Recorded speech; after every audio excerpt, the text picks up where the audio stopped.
Sara Kender here with Sacred Tree Herbals, and I thought I would show you the cholesterol formulation that I have on the shelf. So, high cholesterol is a modern disease. It affects a lot of people. I have a lot to say about the high cholesterol for another time, but I do know that there are some people that have high oxidized LDL, which is a risk factor for coronary heart disease, heart attack, and stroke. So, having a formulation on hand for people that want to bring down the blood lipid levels is one thing that I've found kind of flies off the shelf. So I do have some feedback from people who actually do go and they use this and then they test their blood, and I get about a 20-point drop with this if you use it every day. So it's a powder. I've got some of the herbs in here already, and it's something you can add to a smoothie. You can put it in some warm water and suck it down. I can encapsulate it for you. So there's a lot of different options. It's not a tea. Although I suppose it could be used as a tea. It's just that I have it as a powder.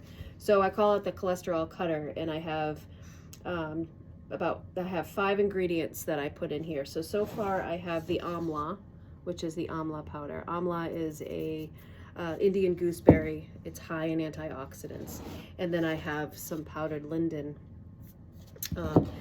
flower, which is used for hypertension as well. And I like it for high cholesterol, clearly. So coincidentally, linden flower infused in oil and used, and if you make a lotion with it, is excellent for a sunburn. So it's anti-inflammatory, inside and out.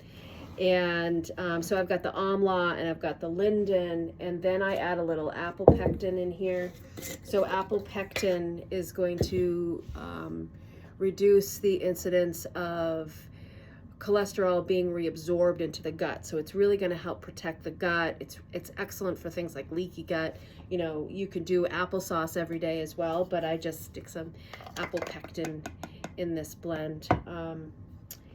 And so there it goes in there, and I do get powdered. Everything's organic or wild harvested plants that I use in my practice here. And then I've got some resveratrol powder. Now this is an extract powder. I could add, the plant that I would use for resveratrol would be grape skins, or you could use Japanese knotweed. Don't have the grape skins, and Japanese knotweed can be kind of tough on the gut for a lot of people. So I just chose to buy a good quality resveratrol powder, and I put that right in there. Boom, just like that. And then I've got hawthorn. Now hawthorn berry, you could use the leaf and the flower as well.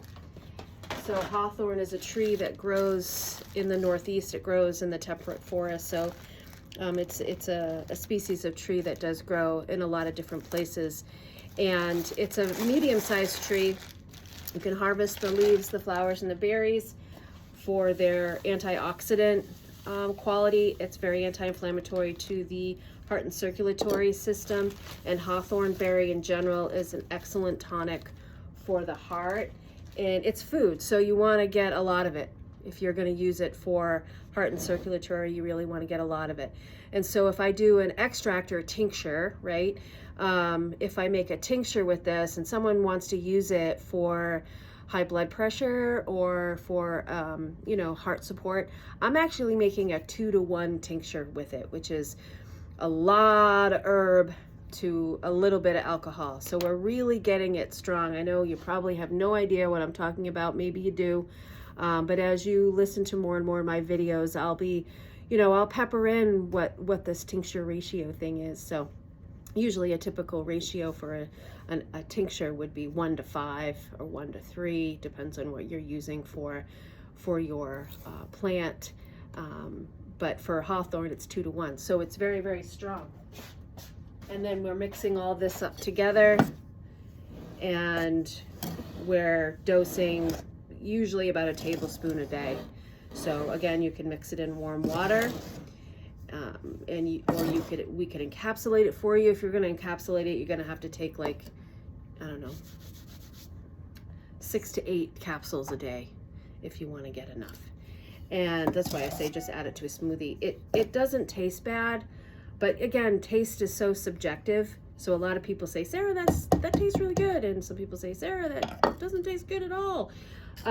So it really all depends. I find that this is somewhat neutral. The amla has a fruity taste. The hawthorn berries they're not awesome. They're okay. It's not like a blueberry or anything. You know, it's a different kind of berry. It's not like you would eat it. You know, sit down and have a bucket of hawthorn berries. Although people have made jam with it, you know, so if you process it properly. But the powder isn't awesome. But with everything else in here, it really isn't gonna, it's not gonna adulterate your smoothie too bad. And so a lot of people like to put a lot of stuff in their smoothies. And so a tablespoon a day, and then watch your cholesterol go down. Thanks.